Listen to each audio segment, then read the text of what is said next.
with you guys today. I want to introduce you to a very dear friend who is going to blow your mind with what you can do with compound chocolate. This is Meaghan. She is the owner, operator, the brains behind the Sugar House Bakery. And if you guys do not follow her currently on Instagram, pull your phones out right now and start following her. Because every time I see anything that she's doing, I'm like, man, where were you when my kids were so little? Because she makes motherhood and just life so magical. So she is one of those people that can do those gorgeous sugar cookies, but then she also does hot cocoa bombs, and she does caramel apples, and she does everything that I always wish that I had so much time to do, that I'm like, wait, if I could just pay her to do it, I'm all in for that. And I work here. But she just does things so beautifully and just makes life special, which is something that we are all about here at Oreo Mold, is celebrating the little moments that make life special, and of course it has to be around food. And so we're really excited when all of those things coincide, and Meaghan just does that beautifully. And so when I asked if she would come teach us how to do hot cocoa bombs, she was more than thrilled, which made me excited, because how many of you have attempted cocoa bombs before? Have you? Okay, so, and how many of you were successful? We get some iffies. She's like, I'll take it. I think there is a definite learning curve, and it's so important to be able to see how to do it and learn for someone who can really do it really well. I asked her, I said, so how long does it take you? What did you say? Like, it takes you a couple hours to do how many? Oh, yeah, about like 4 to 6 hours. I made 600 shells in 4 to 6 hours for a printers conference. Yeah. So you get going. She knows what she's doing. I feel like I can make do. I'm like, well, I can do a couple here and there. But she's going to really blow our minds today and show you how to do this so you guys can be as efficient and just, for real, enjoy the process. Because there's nothing worse than like feeling like we're going to do this, we're going to have fun, and then mom is frustrated and mad, and then we're never doing this again. And so we hope to get you guys all on the right foot, and you can experience the kitchen and just have a great time. So Meaghan, thank you for coming. Someone said, wait, there's caramel apples. And I said, this is hot cocoa bombs and more. So it's going to be using the same type of chocolate for all different things. So ask your questions, have so much fun, and just welcome to Oreo. Thank you. I can't believe I'm here right now. I feel like this is like a bucket list, like check off my bucket list. So I'm a big geeky fan, So, the feeling's mutual. I love it. I get almost all of my supplies here. But yeah, so I'm Meaghan. I'm Meaghan House, and I am the owner of the Sugar House Bakery.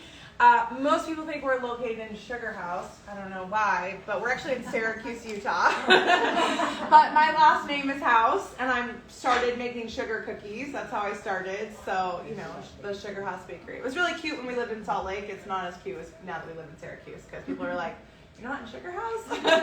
But, okay, so I'm so excited. I take a ton of cookie classes, but I'm just starting to get into teaching the cocoa bomb classes, so I'm just really excited because I love it so much. I started about 2 years ago, and I'm like a big hot chocolate girl. Like, I love a good mug of hot chocolate, and I'm all about making things like special and decadent. So when I first started seeing hot cocoa bombs, I was like, oh, this is magical. Who waited in line outside Trader Joe's for the snowman? Has anybody done that? Yeah, okay, so we've done that, right? Like, we were all like, what is this magic? So I started to dabble in about 2 years ago, and now, I just am like so hooked. And we're going to be doing compound chocolate today. I've got some guittared vanilla appeals here, and then some guittared milk chocolate appeals. I love compound chocolate. I find it to be so easy to work with. A lot of questions we get around chocolate. I'm not going to spend too much time on actual chocolate today, because I want to get going and show you guys how to make these bombs. But a lot of people, Coverture chocolate versus compound chocolate, which one can you use in cocoa bombs? And the answer is you can use both. It's all about what your comfort level is in the kitchen. If you are often work with Coverture chocolate, you're very familiar with tempering, and you love the taste of Coverture chocolate, then you definitely can use that. I love compound chocolate. I would not consider myself like a chocolatier by nature. So, but I think in things like cocoa bombs, where you've got a lot of different flavor profiles going on, you don't need to use Coverture chocolate. Compound works just fine because you've got just a lot going on, like peppermint or gingerbread or Oreo, and you've got hot chocolate. So there's a lot to compensate and really give you that robust flavor. So that's why I use compound chocolate. I also love it on an apple because it's so easy to work with. I know caramel apples can be intimidating. We just finished caramel apple season here at Gigi, and it can be intimidating to work with. And so especially if you're a novice, compound chocolate is the way to go because it's very user friendly. So that's what I love about it. So we're going to be using compound chocolate today. I'm going to take you guys through the step-by-step process on how to make a cocoa bomb. And then we're going to do some other fun things like chocolate-covered Oreos, chocolate-covered bacon, caramel apples. A ton of fun things are going to be great for the holidays. So let me start. Let's talk about molds, because that's going to be really important to make for a cocoa bomb, right? When I started making cocoa bombs, silicone molds was what everybody was using. And they're great. And at the time, we all thought like, oh, these are perfect. Since then, we have a manufacturer came on the scene called BWB, and they started making a 3-piece mold. And a 3-piece mold consists of 3 layers. That's why they call it a 3-piece mold. So we've got our top layer, piece 1. And then we've got these silicone inserts. That's going to be our piece 2. And then we've got the bottom tray, which is our 3rd piece here. So not many of you have actually attempted, but did you guys use silicone molds? Okay, yeah. So with a silicone mold, you're essentially painting the compound chocolate onto the molds, the diameter of the cocoa bomb, and then setting it in the freezer, letting it harden, bringing it back out, doing a second coat because you're hand painting, so you're always going to get thinner and thicker portions of the chocolate, putting it back in and bringing it out, and then popping it out of the shell. And one side of it is nicely finished, but the other side is often rough and smooth. But it's just a longer process. So when we've discovered these 3-piece molds, and I'm gonna show you guys in class how easy these are to use, they really change the game. So not only do they help to solidify the fat particles quicker, so we don't get bloom, which is, if you've seen on a bag of chocolate, let me show you, I've got my bag right here. On a bag of milk chocolate, like this is the Guittard. This is my favorite. This is what I use here from Gigi. I buy the 25-pound boxes. Can any of you guess how many 25-pound boxes I've gone through in the last, let's say, 8 weeks? What? Someone throw out a number. 100. Yeah. At least 10? 45 in the last 8 weeks. 45 25-pound boxes. I had to make 3 trips to the recycling this week to get rid of all my boxes. It was wild. But anyway, that's just a fun fact. But, so you can see how the fat particles have come to the top, the white, right? So that blooming will happen on your shells if you're not cooling that fat particle quick enough, if it's not dropping to the right temperature at the right pace. So, in order to avoid this bloom, these really help with that because they're just not as thick. So our temperature is dropping a little bit faster and we're avoiding bloom. So that's one reason I like these. Another reason is obviously the quickness, and we'll talk about that. I want to get going. I'm going to start melting some chocolate. So our compound chocolate, and I like to use my silicone bowls. I get these here at Gigi.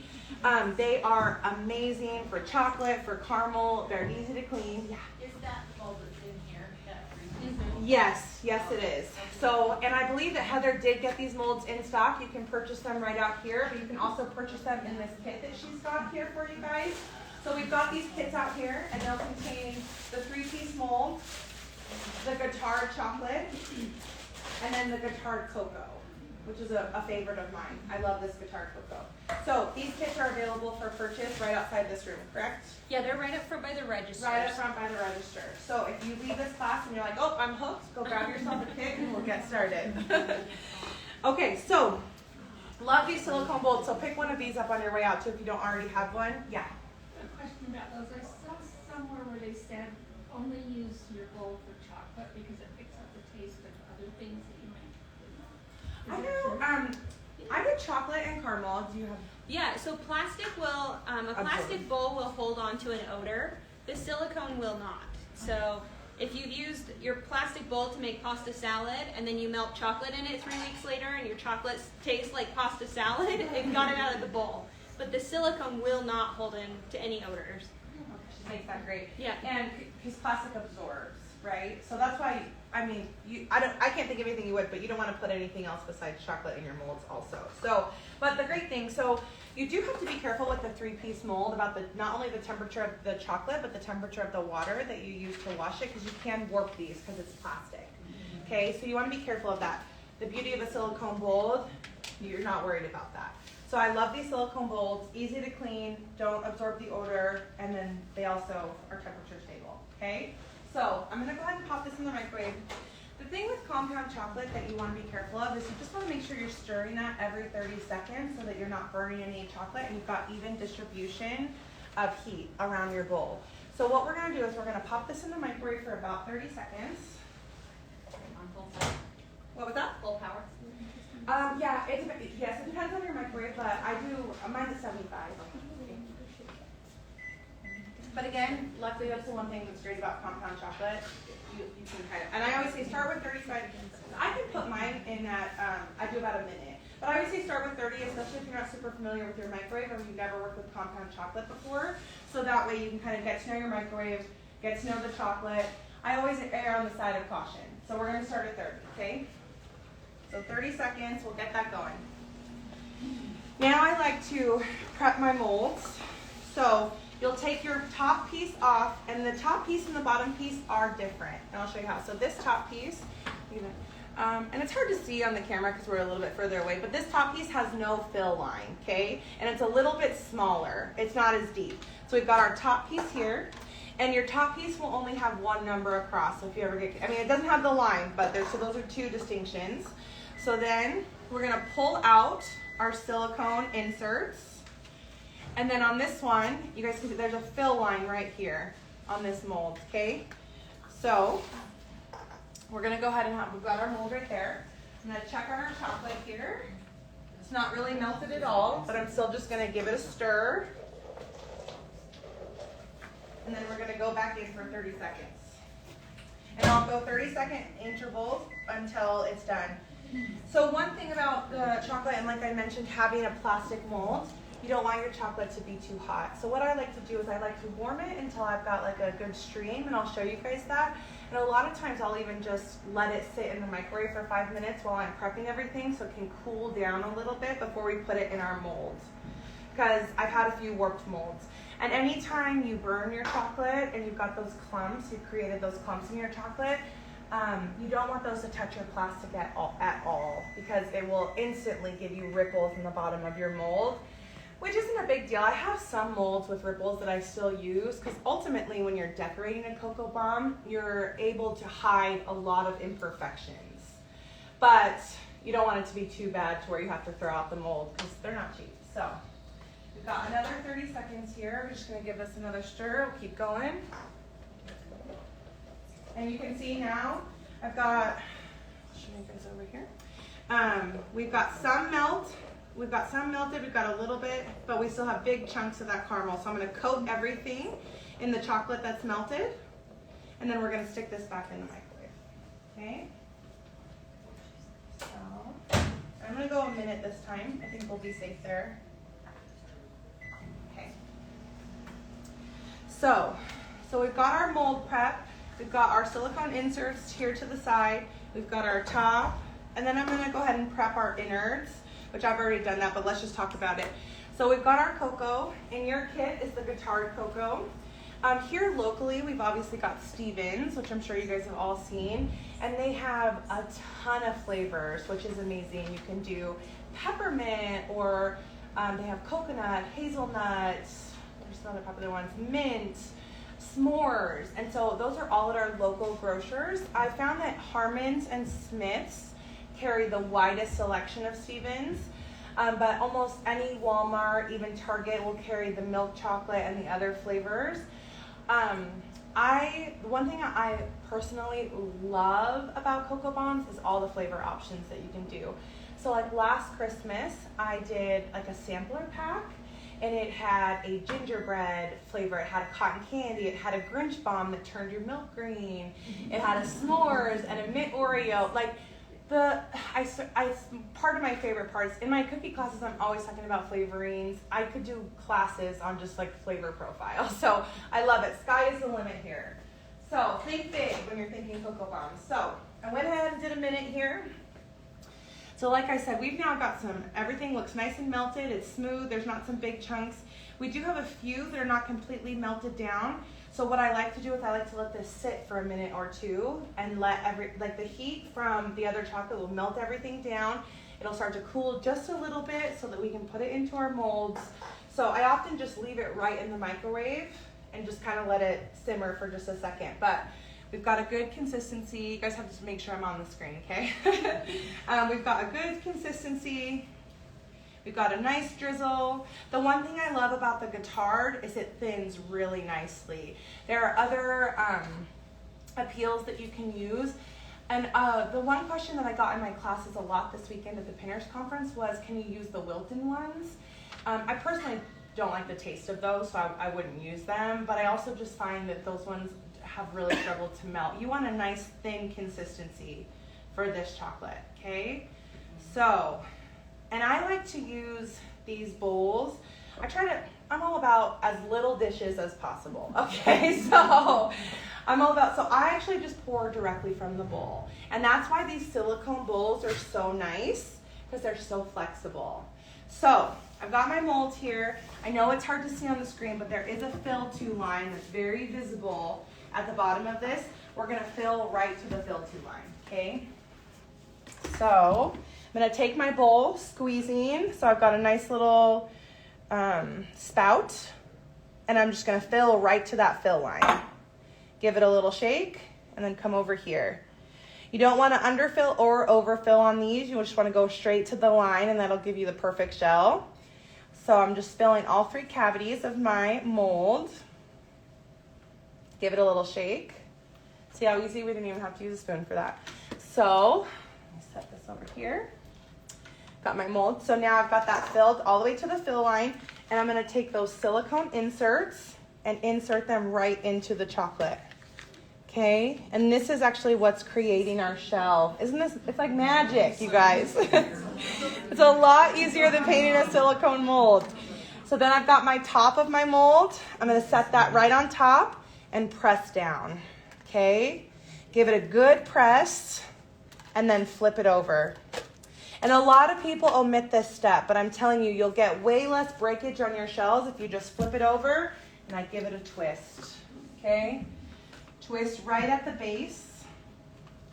You'll see on the side when you're looking at it, there's like this line right at the bottom, and you just want to make sure that milk chocolate goes all the way to that line.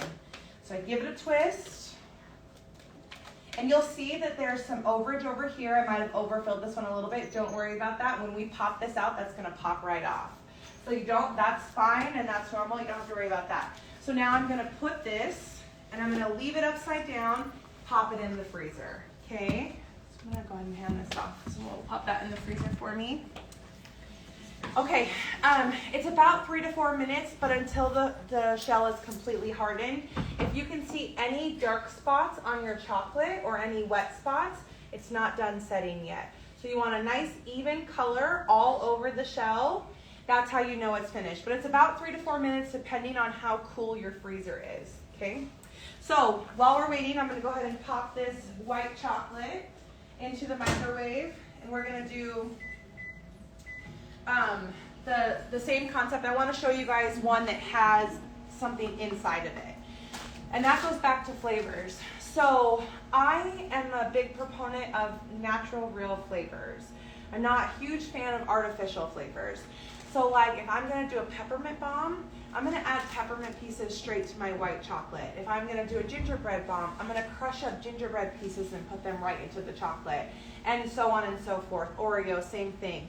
There are a few things at play when you do that. We do have a harder time sealing those bombs, but it's not so much that it deters me from using the real ingredients. If you know, and we'll see that when we go to seal our bombs together. So I'm going to heat up some white chocolate, and then we're going to put some peppermint in it today. I sold so many of these at the Pinners Conference this week, and this is by far the most popular flavor. But like I said, you can do cookies and cream, any kind of crushed up, like cookie or Oreo, anything like that. So again, we're just going to give this a stir. I do find that white chocolate is a little bit more forgiving than milk chocolate when making cocoa bombs. It's just a little bit easier to work across the board, really. And again, that blooming problem that occurs in the milk chocolate, you just don't get with the white chocolate. And another thing about the blooming and the molds in the freezer, you cannot stack these in the freezer, okay? So when I think the inclination is to fill a bunch of them. Let me start this again. I think our inclination, because of the way they are, is to stack them on top of each other and we don't have like infinite amount of freezer space, right? But we want to stack them on top of each other and put them in. But what happens is you're then creating like a barrier between the cold and the chocolate, and you will create, especially in the milk chocolate, you'll create bloom. So you don't want to stack them. You want them all to be on their own space with the cold air accessible around the top of the shell. But again, the white chocolate is a lot more forgiving. You don't have to worry about getting all that discoloration on your shell. So again, just gonna do it one more time. We're gonna take off our first piece and just prep this mold. Okay, and wait for our chocolate. Are there any questions on chocolate or shells while we're waiting? How much do you put in? How much are you feeding that in your bowl? Oh, you know what? I didn't measure it. I'd say I did about a cup and a half. Yeah. So when I'm doing lots of shells, I mentioned that I had made 600 shells. So I did Pinner's Conference this weekend. We did a cocoa bomb class, and I made shells for every student, and I had 400 students. So I made about 1,200 shells. I want to show you guys this. So you can see we've still got some clumps that's not completely melted down, but we are almost there on the white chocolate. So just gonna stick this back in for just a second. Are you changing the power level on that bomb? No, I'm not. No, this isn't my microwave, so it's like someone's seat when they're driving. I try not to mess with their settings, so I'm just going. That's why I started at the 30 seconds and realized that I could go higher. And every microwave is so different. So just get to know your microwave. It's like getting to know your oven. I tell people how important it is to get to know your oven when you're baking cookies, where your hot spots are and stuff. Same thing with your microwave. Just important to know your equipment. I don't want this to get too hot, and it is almost done. So see how it goes? Oh, yep, and this is perfect. Okay, I can already tell. So I'm gonna go ahead and just give this a stir. You can see we've got a nice thin stream there. This is how I like my consistency. You can also temp your chocolate. I just find that when you're using compound chocolate, it's not always necessary to do that. You know what I'm saying? You just go until it's melted and then you start using it. So if you're someone who likes to temp your chocolate to make sure it's the same temperature every time you're using it, more power to you. So we've got this white chocolate here, and I'm actually just going to add our crushed peppermint right to the bowl. So I'm actually going to do it. I'm going to set some of this aside for a drizzle. So let me just pour some of this in here. Okay. You don't have to do that, but I don't like the pieces to be inside my drizzle. So I'm going to add my peppermint, and you measure this with your heart, okay? You don't have to figure this out. So you just decide what you like to do. So we're going to pour that peppermint right in there and just give it a stir. The only thing I would ward or advise against is you don't want to use too much. You'll start, again, when we're sealing the bombs, you'll see why. You don't want to affect the seal of your bomb to where you can't seal it because there are too many pieces.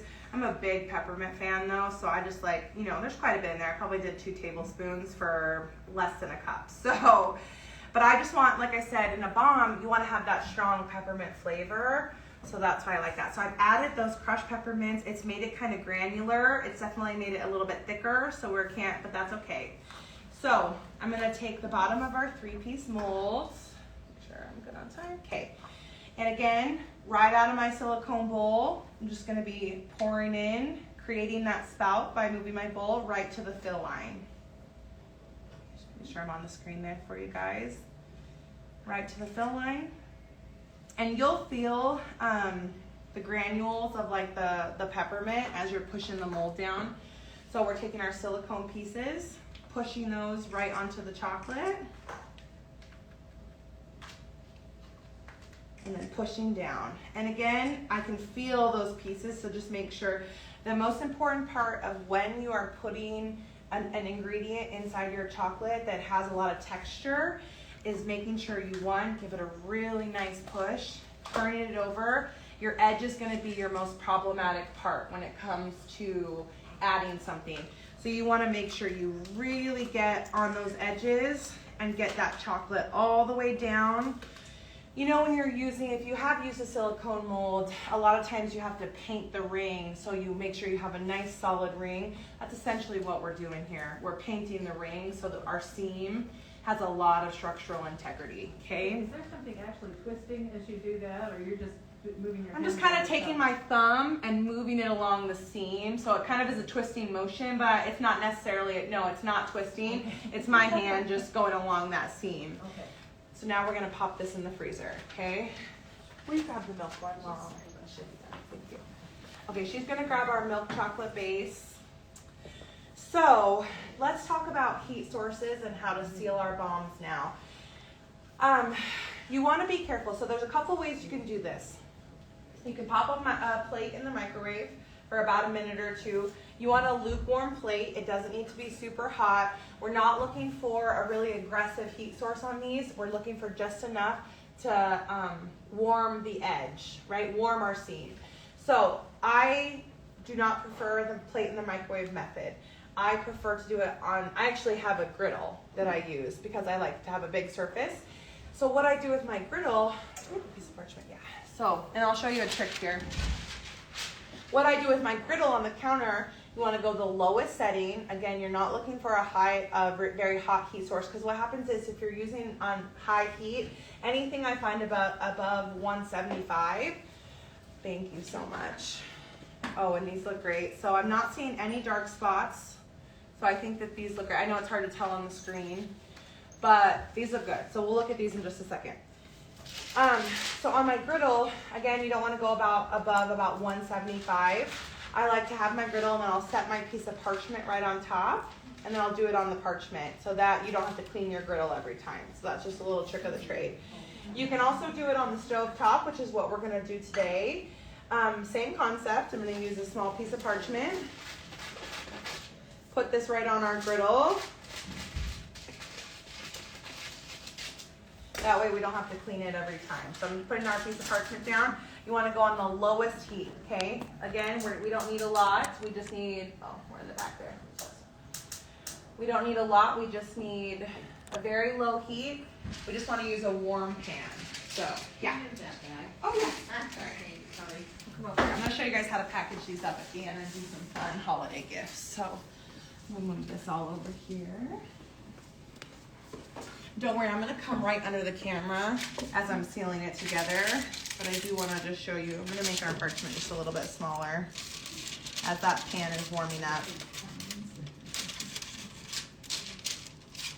This parchment trick is amazing because then you don't have to clean. Again, as little dishes as possible is what we're going for.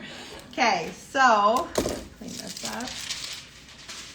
Now, we're going to go ahead and pop these out of our shell, the moment we've all been waiting for. So this is now facing up, so I've got my shell side down. I'm going to go ahead and lift number one off, and then this is the fun part. We're going to go ahead and just pop that shell right out. And we've got the perfect hot cocoa bomb shell. Okay, and then we're going to come over here, and we're just going to move all of that excess chocolate off the mold. We're just going to move all this chocolate off and then pull our shell. And you want to touch especially your milk chocolate, you want to touch it as least amount as possible. We are going to cover it with more chocolate, and then we're just going to pull that right out. And then it's the perfect shell. Isn't that amazing? These molds are such a game changer, right? And it's perfect on the inside and the outside. So we're going to set that right there. Let's go ahead and pull out our others. So again, we're breaking them. That's what we're doing. We're just going to go ahead and remove that excess chocolate from around the silicone ring. Pull the silicone piece out. And we've got a shell. So get all these out.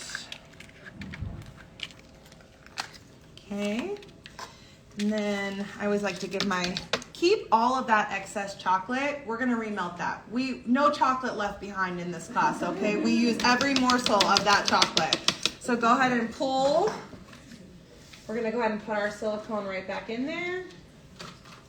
All right, and now the fun part. And if you're doing this for like a holiday party or you're doing it with your kids, an easy thing to do is prep these shells, because the funnest part of it is making the cocoa bomb, right? So you can always prep these shells in advance and then just have people kind of do, the kids or whoever's doing it, just do this fun part next. So let's make sure I'm on the screen here. Okay, so we've got our shells now, our perfect little shells, and you can use these right away. They don't need any more set time or anything like that. They are good to go. So we're gonna go ahead and turn one over. I like to do about 1.5 tablespoons of cocoa powder into the shell. I actually just recently tried a bomb that had no cocoa powder in it. It was very good. It was still very chocolatey. The cocoa powder definitely takes it to the next level though. It gives it that really rich creaminess, but it is a lot of chocolate, so you don't need a lot of cocoa powder. You can overdo it. So this is a 70 millimeter mold. BWB does make different sizes. They make a 70, a 60, a 50, which a 50 is about 1 inch. I made those for my daughter's preschool, and they're perfect for toddlers. So it's a mini bomb. This 70 millimeter is 3 inches, okay? So you need a mug that fits a 3 inch bomb, which is so 70 millimeters takes 1 cup of milk, okay? So this is definitely a decadent cup, like it's a large cup of hot chocolate for an adult, but you can go down. BWB also recently came out with shaped molds, shaped 3-piece molds. So for example, for Halloween, I did skulls. They had a skull one. I did pumpkins. They had a pumpkin. And for Christmas, they've got like a little Santa hat. They've got ones that look like ornaments, which are really cute. So if you go to the BWB website, there's a world of possibilities out there. The 70 millimeter molds on the BWB website are out of stock right now, so you can only get those at Gigi, so pick some up on your way out. And I think she said that they were going to be back in stock in January, right after Cocoa Bomb season. So make sure you grab some of those. I know that you can find them on some third-party sites right now. You might just pay a little bit more, so take advantage of the stock that they have here at Gigi. So were the shaped ones also 3 pieces with the... Yes, yeah, it's so cool, right? Like the skeleton ones were, if you look on my Instagram, there's pictures of it you can see of the different shaped ones that I did. But yeah, same concept. They even had a little cauldron and for the 3-piece mold, and it had a little lid. It was so cute, you guys, it was so cute. So, okay, we're gonna go ahead and fill our cocoa bomb, and it's gonna be about 1.5 teaspoons of cocoa. And Okay. is that hot chocolate mix? Yes, hot chocolate mix. And again, any flavor that you want. Yeah. You said a teaspoon now, but before you... Tablespoon. Sorry, 1.5 tablespoons. Again, you measure that with your heart, okay? So it's all about how you like your hot cocoa. I'm not going to be one to tell you how you like it. So you know. But I like to do about 1.5 tablespoons. And then I'm going to add some marshmallows. And I just like to cover my cocoa. You guys know that Gigi sells the salted caramel appeals and the peanut butter appeals. So I do a peanut butter bomb that has a peanut butter shell, the Stevens peanut butter hot chocolate, and then I drizzle it with the chocolate.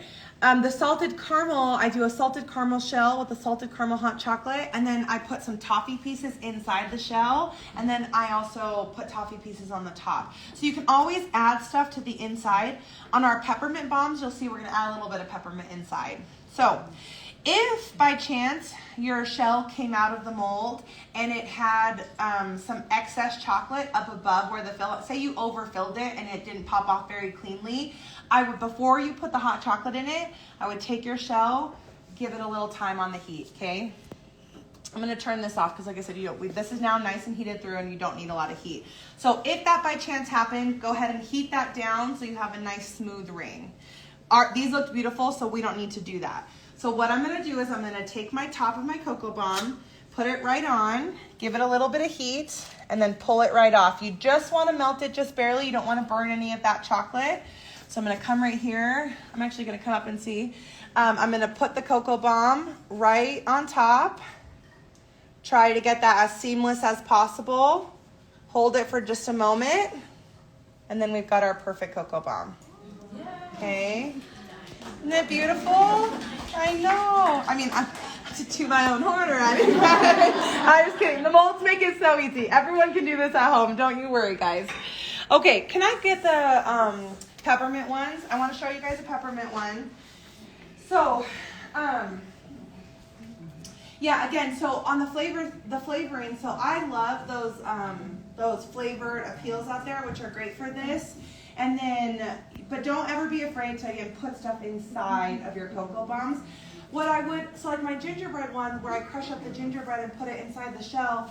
In fact, on the top of that one, I took one of those little frosted gingerbread cookies, and I just applied it to the top of it with a little bit of white chocolate.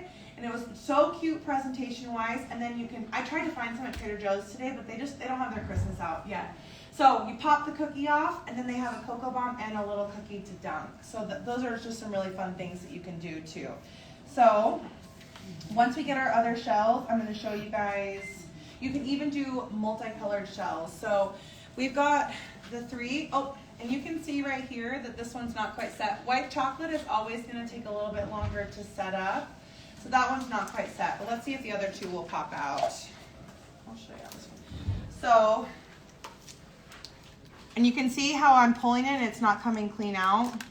Oh, there it goes. So that's, you can tell these are right on the cusp of being ready. Okay, and I think I can get it to walk-in freezer, so that's probably why it's not contained. But so let me see if I can get this one to pop out. It might not. We might have to go back in with these for just a second. Okay, yeah, I'm so sorry. So sorry. So I'm gonna send these back in for just a minute. Thank you. Okay, but we'll decorate this one while we're waiting, and then I'll go back and show you that, because I do want to show you the peppermint on a heat source so you can see that what the candy does. So I've still got my milk chocolate right here. It's still nice and melted. It's still streaming.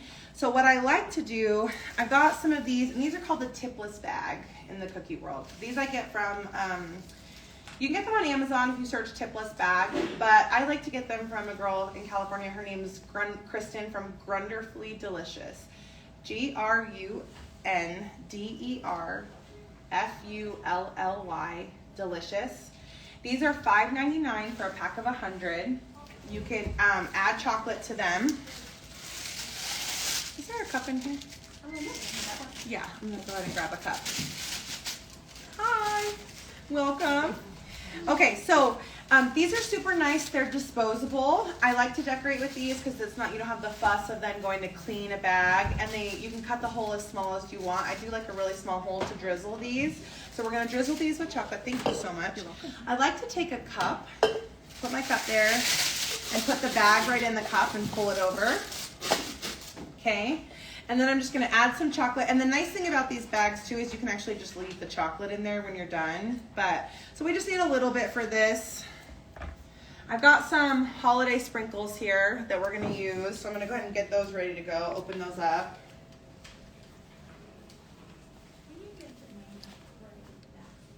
Grunderfully Delicious, GRUNDERFULLY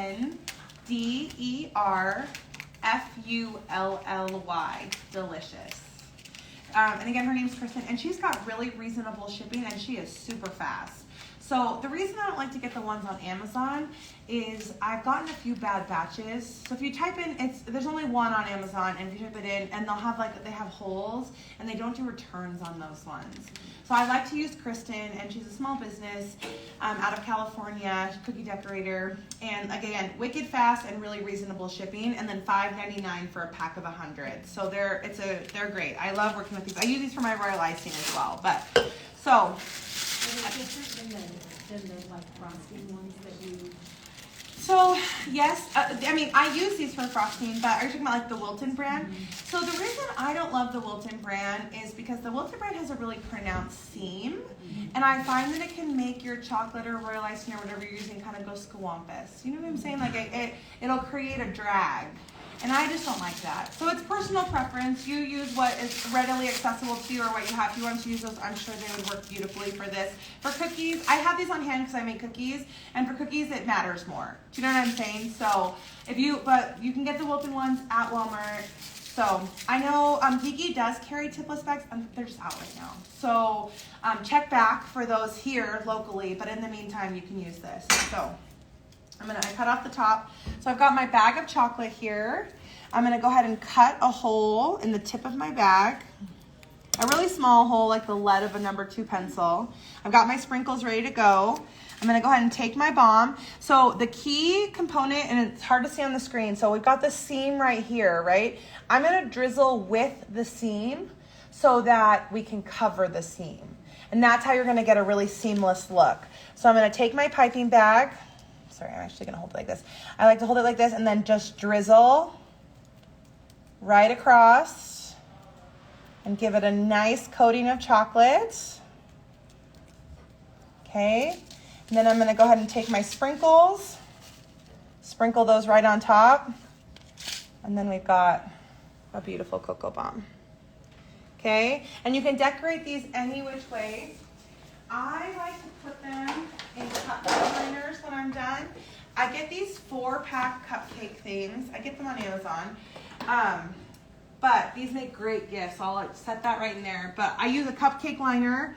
If I'm just got them lined up on the counter, I'll normally line my sheet pan with cupcake liners and then set it right into the cupcake liner. But look at that. I mean, this is like such a beautiful bomb. Let's see if that peppermint is satisfied. I keep making her, the freezer's all the way over the other side, making her run all the way. It's okay. Okay, so while we're waiting for that, I did want to show you guys some other applications for compound chocolate. If you've never used compound chocolate before, I've still got, it's still pretty thin in this bowl, it's melted, but I love these chocolate covered Oreos. These are a really great festive gift. So Geeky sells these molds. You guys, this is the simplest thing ever. Just you wait. So this is the Oreo mold. She said she has some in stock. She moved them to the front for you guys so you can grab these on your way out. But we've got this Oreo mold. I'm gonna go ahead and take my chocolate, cut the tip off that. You can use a fairly large hole for this. You're just covering the bottom. I just insert right into the mold on the bottom. And you don't need a ton. You don't want your cookie to be too thick. You want your cookie to chocolate ratio. You want to do about a tablespoon of chocolate into the bottom of these. Thank you so much. You're welcome. Okay, these look better. So we'll go ahead and pull these out. White chocolate does take longer to set up, so that's why these are taking longer, okay? So I'm gonna fill the bottom of these Oreo molds with my compound chocolate. I like to give it a little tap to make sure we've got even distribution all over the bottom. Okay, and then I've got my Oreos here. You just lightly place them. I'm on the screen, right? Okay. Lightly place them into your chocolate there. Did you say there was a fill line on that one? No, there's no fill line. I do about a tablespoon of chocolate on the bottom. You do just kind of want to make sure your chocolate to Oreo ratio, maybe I'm particular. I like to make sure my chocolate to Oreo ratio is good. So I do about a tablespoon. I kind of give it a shake to make sure the bottom is completely filled, and then I'll push these Oreos into the chocolate. Okay, nice and wedged in there. And then I'll go and I'll add chocolate right to the top. You kind of want to make sure you get that top completely covered. This is also what makes these bags nice, because you can get, it just makes it a little bit easier, but you can still do it with just the bowl. And a lot of times they have different sizes of these silicone bowls. A lot of times I like to use the smaller one for this, just to give you a little bit more control. But I'll show you here. Okay, so we're just gonna cover those Oreos all the way, and then we're gonna give it another little tap. You have less control with this bigger bowl, which is why I prefer the smaller one. So we'll give this a little tap. I often like to take a toothpick or a stick. These are our caramel apple sticks. So just kind of make sure they're filled in on the sides here. On the ones. So just you kind of want to look at the side and just make sure you can't see any cookie. And then you can give this a tap right on the counter to remove any of those air bubbles. And make sure that chocolate is evenly distributed. Okay, we're gonna send this to the freezer. Okay. Let's go ahead and try to pop out that peppermint. So we had our one that was ready to go. Let's make sure this one will come out. Oh yeah, there we go. Okay. So we've popped out our shells. Oh my goodness. Guys, look how beautiful. I know it's hard to tell on the screen, but like the red flecks in the white chocolate, it's just a gorgeous bomb. I'm going to pass it around. Oh yeah. Okay, so same concept. We're just gonna go ahead and pull off all that excess chocolate. Okay, and then pull apart. And we've got our beautiful cocoa bomb shell. And the chocolate will come off the mold at exactly the right spot. You're not trying to guesstimate. Like there's a little perforation in the thing, and so it just pops right off. So it's not super hard. You just pull that away, pull it out, and then you've got your shell. Okay, now let's heat this up. Again, it's always low heat source. Remember that, because you don't want to burn that chocolate. So I'm going to go ahead and add our cocoa. I'm going to add some, I'm going to do our marshmallows, and then I'm going to add some peppermint to the inside of this as well. Make sure it's got that good pepperminty flavor. Okay. And again, if both of your sides or one of your sides has like a rotten edge, you want to make sure that you put it on the heat source and just smooth out that edge. But I also do say you don't need perfection. Okay, Cake by Courtney in her class, she always says you just need one perfect side, okay? So if you have a side that has any kind of imperfection, don't worry about that because we can cover that up so it's not an issue. So I'm gonna go ahead, and actually before I do this, I'm gonna make sure we've got white chocolate to drizzle. Okay, this still looks good, so it doesn't need to be microwaved. So I'm gonna go ahead and pop our top right on to our plate, our hot plate. The white chocolate, and again, anything that has something inside the shell, a flavor inside the shell, it's going to take just a little bit longer on the heat source. But you still want to go low and slow, okay? Low and slow. You don't want to burn that chocolate. So you just want to push that down to the heat source and then pull it off. You can see that when you have something inside the shell, it does create a little bit of a jagged edge. But don't worry, because we're going to cover the seam, so it doesn't need to be perfect. I'd rather have good flavor. I'm always going to choose taste over appearance, in my opinion. I mean, you want it to be beautiful, but ultimately, if no one's going to eat it, it doesn't matter how pretty it is. So go ahead and seal that. You want to put that right on. I was talking and I waited too long. I'm sorry. I was giving you guys my spiel about tasting good and then it got cold. So let me put that back on the heat source. Way to kill the moment, Meaghan, huh? Okay, so we're going to take that and seal that bomb right on the edge. With the pieces, you want to give it a little push. Make sure that's nice and sealed. And there we go. Oh, perfect. Okay, now this is a good thing. So you can see a little bit of cocoa came out because we don't have a perfect edge right there. Don't throw that away. Don't redo it. This is going to be a perfect bomb still, and I'm going to show you how. So we've got some imperfections on the top. So what we want to do, same thing as the drizzle. We're going to put our tipless bag right into our cup. Take our white chocolate. And we're just going to drizzle right over that little hole. So one, it's going to seal the bomb together. We're not wasting the bomb just because it had a hole, or the shell because it had a hole, and it's still going to be beautiful. So we're going to pull that bag out. Give yourself a little knot. You want to have whatever you're drizzling on top of these bombs readily available to you. That chocolate is going to dry quick, especially because these came from the freezer. So they are cold. So any kind of thin line is going to dry pretty quickly. So again, we're going to cut a small hole in the top of that. So we're going to take our bomb and give it a drizzle. And we're going to make sure we're really concentrated right on that seam, especially because we had a hole, right? So we're going to give our bomb a nice thick drizzle. And then we're going to take our peppermint and we're going to even additionally cover that. So you can't see it at all. So this is still a perfect bomb. We've covered the hole. So pretty. You didn't even know it was there. We covered the seam, we covered the hole, and it's beautiful. So, you guys, those are cocoa bombs. I'm gonna very exciting. I did want to show you one other way, just really quickly. Make sure we're doing okay on time. Okay, just one really quickly.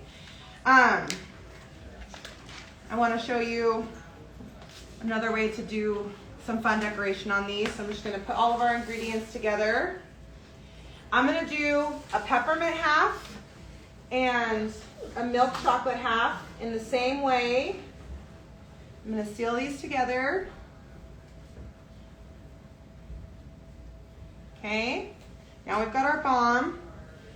And then, let me see here. I'm going to use this bowl. Give me 1 second. Let me get these marshmallows out. This is a really fun way to decorate these. Make sure I'm on camera here. So we're going to take our white chocolate. I'm going to pour our peppermint into the bowl. We're going to take our white chocolate and we are going to drizzle right along this seam.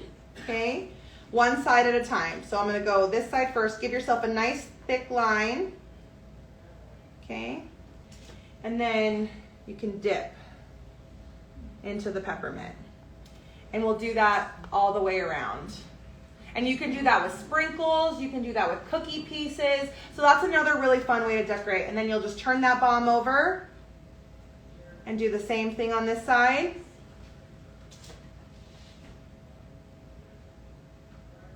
Okay, just like that. And this is like a beautiful peppermint half and half. So there's just another way to decorate.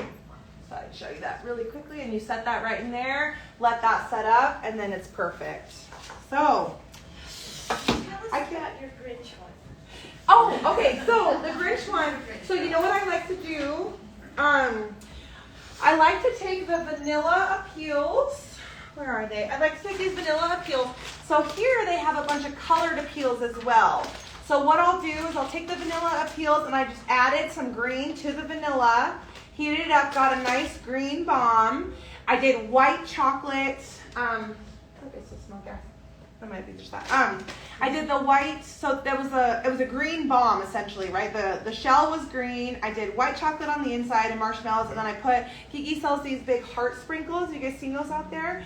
And I put that right on top. And so then when it melted, it was green. So kids love that. I did that for Christmas for one of my kiddos' classes, and all the kids went crazy for it because it was the green milk. And then I did it again at St. Patrick's Day, put a shamrock on top, and we called it like a Lucky Charms bomb. Put Lucky Charms marshmallows in it, and it was a shamrock bomb. That's just what I called it, was a shamrock bomb. So super cute. Sky is the limit on those flavors. I'm telling you guys, there's so many fun ways to decorate. It's easy, right? This 3-piece mold makes it so easy. So, okay, I know we're running out of time. We didn't even get to everything, but let's do Oreos really quick. Are we okay? Okay. How So long we do can they go. keep? Okay, so it depends on what you're using. This bomb right here, I tell my customers 2 months, but the reality is, who has a tub of cocoa from last Christmas in their thing? Like, but I say 2 months.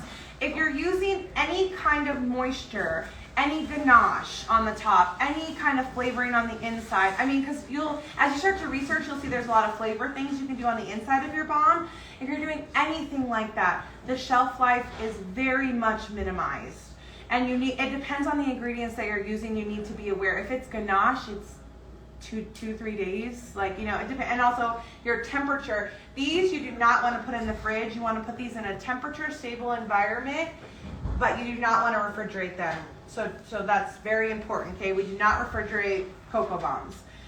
So yes, it can be. It depends on the ingredients, but in a traditional cocoa bomb with compound chocolate and cocoa are the only things inside of it, and marshmallows, you're talking at least 2 months.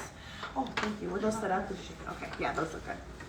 Okay, so let's. So now that we can go a little bit over. Is that okay? Yes. Okay. So any questions on cocoa bombs? Let's do that first before we go. Yeah. So, do you warm up milk? I've never done this. You're fine.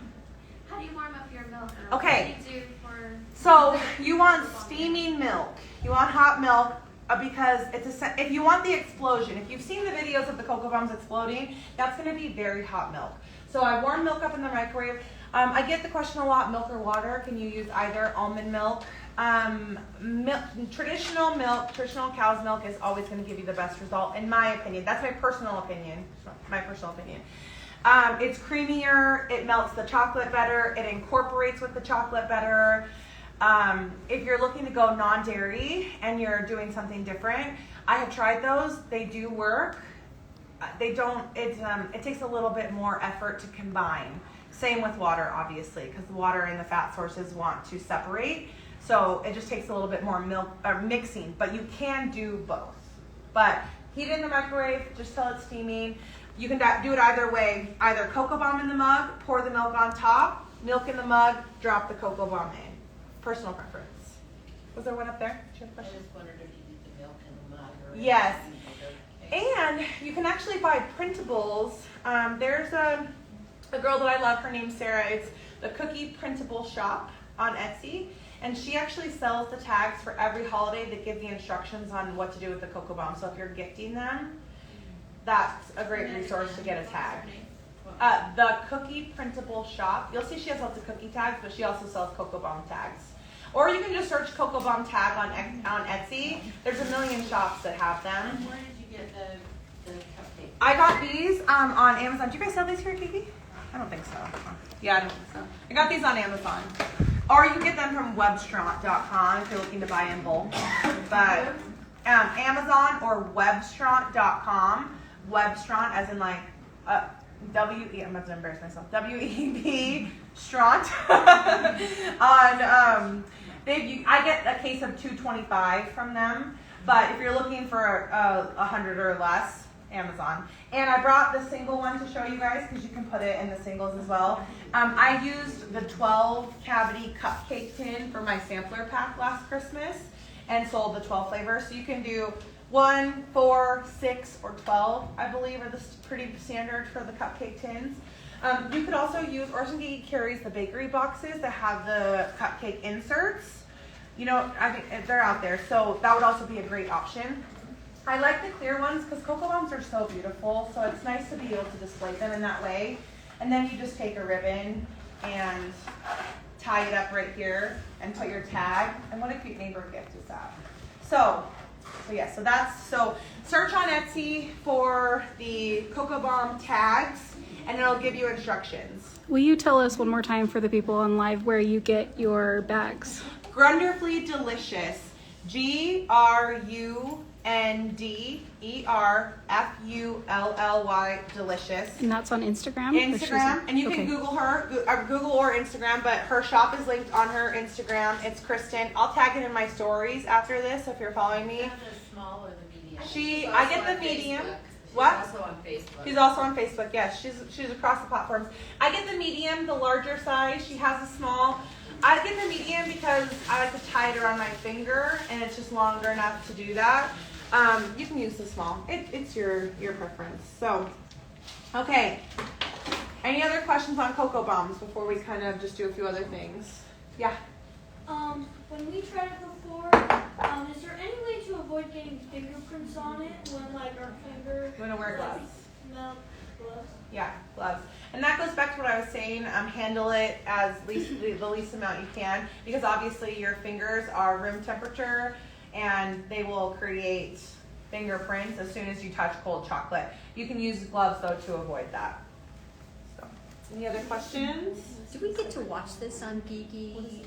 I believe that Heather said she was saving it and was going to post it to the profile. So if you need to go back and you had a question about what we talked about in class, is that correct? It's going to go on the profile for So it'll go on the profile for viewing later.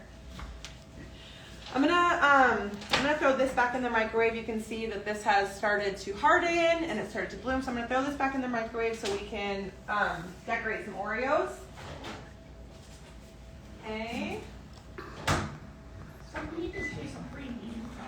What was that? I need to say premium. Oh yes, yeah. That's what I was saying. No bit wasted. Keep all your bits. No bit left behind. Can you take the tipless bags, can you reheat those if you've already tied it? So jury's out on that. I've asked about the type of plastic. I just don't have that information yet. So I would say do that at your discretion. You can. The answer is you can, but yes. About how long does compound chocolate last? Oh gosh, a couple of 12 to 18 months. Yeah, a full year almost. I was gonna say, like it's got a great shelf life. Yeah. You use these molds for your ones that you do smash them, like those ones that you do. Smash them? I'm not familiar. Like the holidays when kids hit them.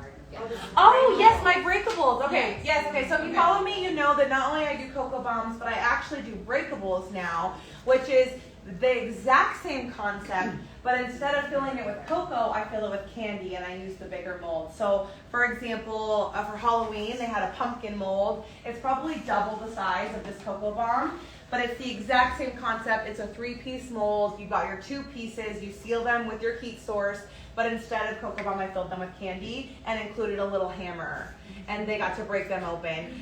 For Easter, I did eggs, breakable eggs that were filled with candy. And so I think for Christmas, I'm going to do a breakable Santa hat. They have a Santa hat 3-piece mold that I've ordered. So yeah, breakables. Such another fun application for compound chocolate. And I'm always one I try to get really creative with my coloring. So I'll take again my white, and I did like a really pretty orange that was a mixture of the yellow and red appeals, or you can just get the orange here and add just a few to your white as you heat it up, and get some really vibrant colors for whatever holiday you're doing. Anybody else? Yeah. Do you like liquid coloring or do you like the dry powder? I prefer to use the appeals mixed with colored appeals. Okay. You can use the oil-based coloring that Gigi sells. Is it an Americolor line? It is, right? Yeah. It's an Americolor line. What was it? Chef Or Master? Color Mill. Color Mill. So Yeah. they have 2 lines here that are oil-based that you can color your chocolate with. It's personal preference. It's not my preference, but they work great. So, okay. Any other questions? Okay, let's pop out these Oreos. I've reheated this chocolate. I'm just going to give it a stir here. I've got my Oreos. So these molds are really seamless. You're just going to turn this over, pop them out, just give them a little tap.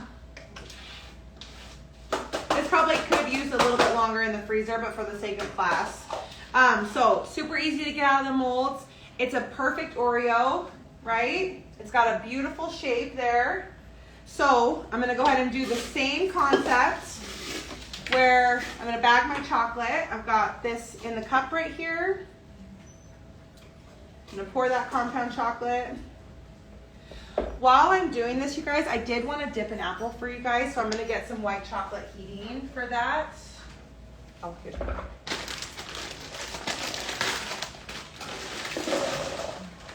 When I'm dipping apples, I like to use a hefty amount of chocolate because you want to be able to dip the entire, at least the majority of the apple. So I'm going to fill my bowl pretty full, okay? And I'm just going to get that melting while we're working on these Oreos. Okay. I've got my chocolate in the cup right here, or I've got my chocolate in the bag. I'm going to push that down and give that a knot. Okay, and then for my Oreos, I'm going to go ahead and just give them a drizzle as well. You don't have to, you can decorate these however you want. I've got those Christmas sprinkles that I use for my bomb still right here. I just leave them right on the tray. I don't handle them anymore. I like to go like a half drizzle. You can do the whole thing. I'll do one each way. So I'm going to do one as a half drizzle and just kind of drizzle. And these, like I said, the drizzle will start to set up. And then I'll just add some sprinkles straight to that drizzle. Okay? And then we're going to go ahead and do a full drizzle right on this one.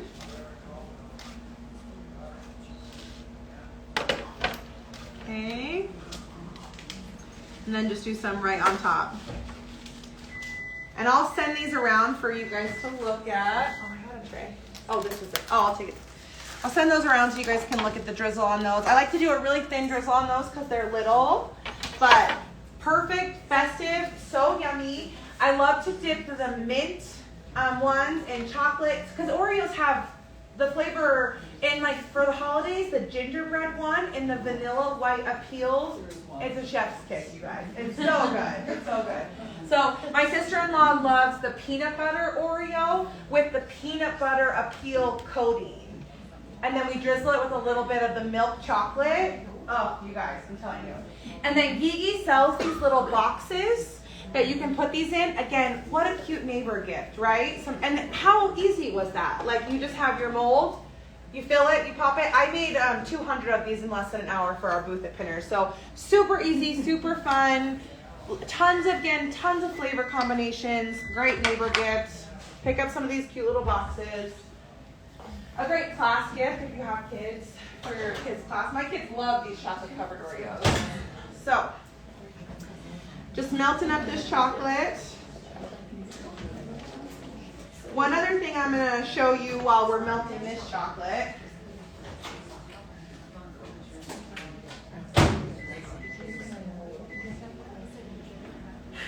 Got my apples here. These apples we dipped and they went straight into the fridge, okay? So they were washed to get all of that. And Gigi has their highlight resource on caramel apples, if you've been watching all month, is endless. So if you need tips on how to dip caramel, they've got all the answers.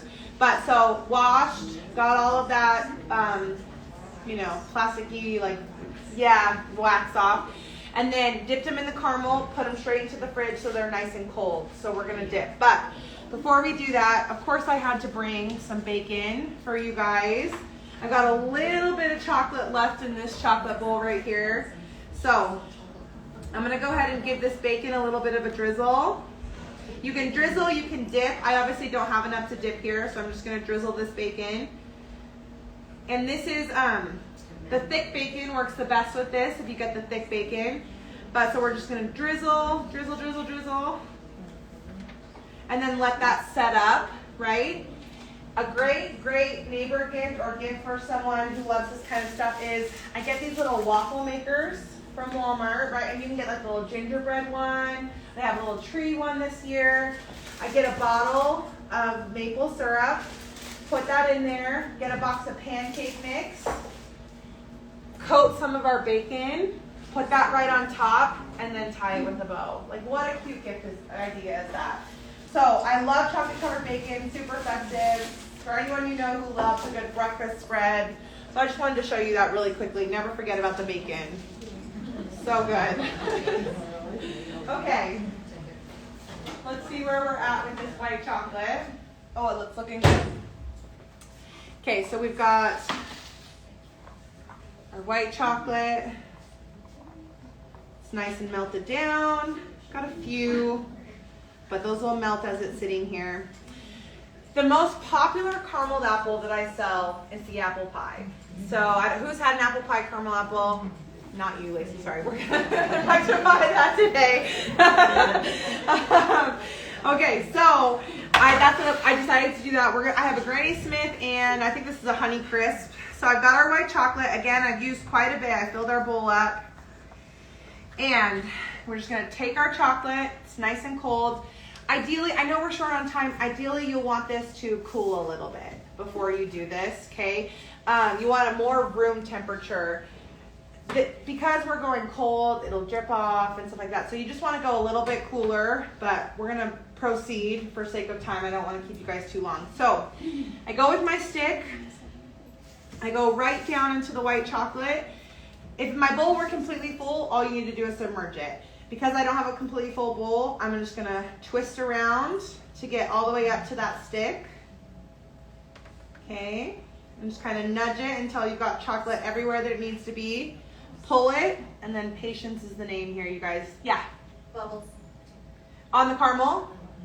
I know, yes. So bubbles, I always say, I don't need a perfect, I always cover my caramel.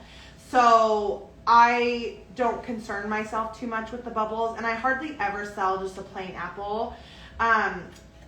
You're gonna have. I'm not a caramel savant. You have to go to the Geeky website. What would you say? What are tips for bubbles? It's usually from introducing too much air into the caramel. So it's from stirring. It's my fault I stirred it too much. That's okay. Yeah, it's usually from Covering the overstirring. stick. I mean, so part of me says, if you go to the stick, does it keep the gases in and then the bubbles out? Or if I have a little bit of a spot on the top by my stick, does it let it just come out that way? No, I did one batch. I mean, I did 100, I think, at Halloween. Mhm. One batch, beautiful, nothing, same conditions, same stir, and the next batch was like witches' warts everywhere. I feel like that's the biggest debate that we have. I go all the way to the stick, and I never have a problem with it. So that's just my personal preference is to go all the way to the stick. But We haven't found that it matters. I don't think it does either. I'm like, I don't know if there's something I don't think it matters personally. I go all the way to the stick, and I've never had an issue with it. So that could have been something with your caramel. Yeah, I would say that was probably more likely something to do with your caramel, not the chocolate. It could have been a temperature Yeah. issue as well if the caramel got like just even I a have 2 to do degrees. just plain caramel tonight, 25 for tomorrow. Oh. And then one batch bubbled so much, and one batch didn't. And apples are hard. Granny Smiths are hard to find good ones right now. They They're are. in a shortage. I will They tell you are. The Syracuse Walmart was completely out. I was like, Unless what you the want heck? these giant ones that are the size of your head. That's what this is. Exactly. The single size, yeah. Okay, I'm sorry.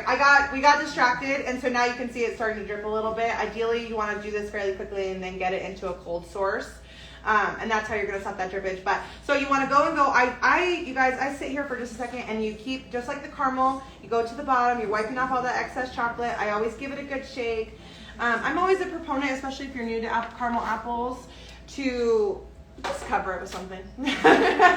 Make your life easy. But I've got some cinnamon sugar right here. So what I like to do is after I'm done and I feel like I've gotten all that excess chocolate to the bottom of this, I go ahead and take my cinnamon sugar. I've got a piece of white chocolate there. I'm going to take my cinnamon sugar and just completely cover that apple. You can dip it in, roll it in. My preferred method is to sprinkle it on like this.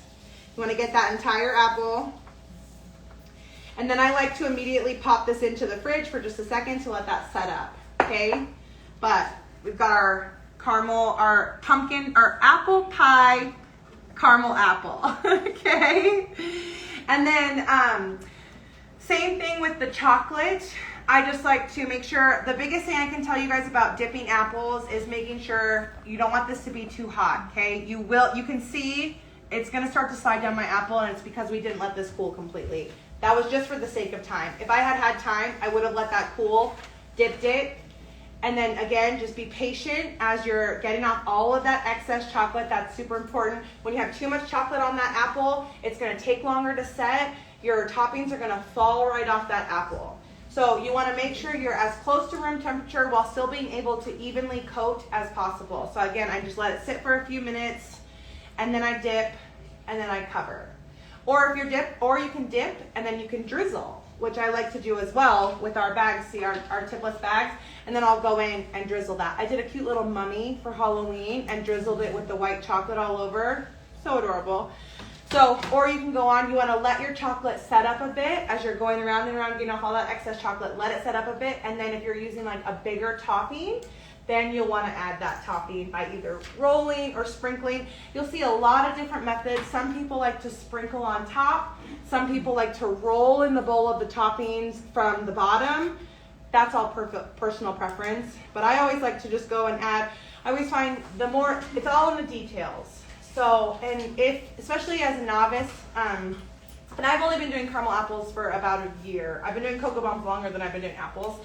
And especially as a novice, try not to get caught up in those minor imperfections, and instead just make this compound chocolate your best friend and cover up those imperfections, okay? So those are caramel apples. We did the Oreos, we did the cocoa bombs, I even gave you a little piece of bacon. But lots of fun neighbor gifts, lots of fun uses for compound chocolate. It's so versatile. It's perfect for the beginner. But are there any last questions? So a bag, like the bag that's coming in the kit, how many cocoa bombs will that make? I find that it takes 1 ounce of chocolate to make a half of a cocoa bomb, right? So your 2 ounces, this is So 8 for I mean, how many? This is what, 2.5? I'm trying to do quick math, you guys. This is 2. Huh? 8 per pound. Yeah, 8 per pound, and this is 2.5. So you get about 20 from this bag right here. Sorry. I'm a creative. Math isn't my strong suit. My husband's in finance. So. But it's also volume and weight too. So. Yes, yeah. That's close. So, but it's that's about. Any other questions? You guys, thank you for setting it up. I love it so much. I'm so happy about Cocoa Moms, and I can't wait to see you guys. If you do make some and I post them, I want to see them. Tag me at the Sugar House Bakery. We want to see all your beautiful creations. We've got the kit. Let's move this aside. Yeah, we're actually